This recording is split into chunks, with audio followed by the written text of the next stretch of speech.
All right, we have Genesis 18. A son is promised to Sarah. The Lord appeared again to Abraham near the oak grove belonging to Mamre. One day, Abraham was sitting at the entrance to his tent during the hottest part of the day. He looked up and noticed three men standing nearby. When he saw them, he ran to meet them and welcome them, bowing low to the ground. My lord, he said, if it pleases you, stop here for a while. Rest in the shade of this tree while water is brought to wash your feet. And since you've honored your servant with this visit, let me prepare some food to refresh you before you continue on your journey. All right, they said, do as you have said.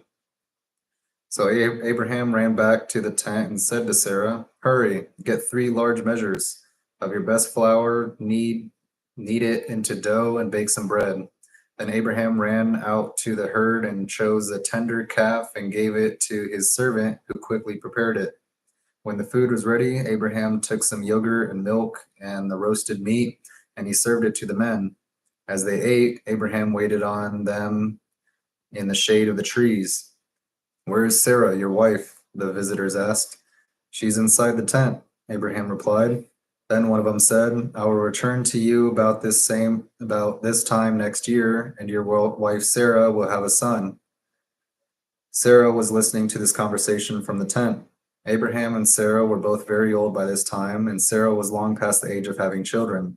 So she laughed silently to herself and said, how could a worn-out woman like me enjoy such pleasure, especially when my master, my husband, is also so old? Then the Lord said to Abraham, why did Sarah laugh? Why did she say, can an old woman like me have a baby? Is anything too hard for the Lord? I will return about this time next year, and Sarah will have a son. Sarah was afraid, so she denied it, saying, I didn't laugh. But the Lord said, no, you did laugh. Abraham intercedes for Sodom. Then the men got up from their meal and looked out toward Sodom. As they left, Abraham went with them to send them on their way. Should I hide my plan for Abraham? The Lord asked. For Abraham will certainly become a great and mighty nation, and all the nations of the earth will be blessed through him. I have singled him out so that he will direct his sons and their families to keep the way of the Lord by doing what is right and just. Then I will do for Abraham all that I have promised. So the Lord told Abraham, I have heard a great outcry from Sodom and Gomorrah because their sin is so flagrant. I'm going down to see if their actions are as wicked as I have heard. If not, I want to know. The other men turned and headed towards Sodom, but the Lord remained with Abraham.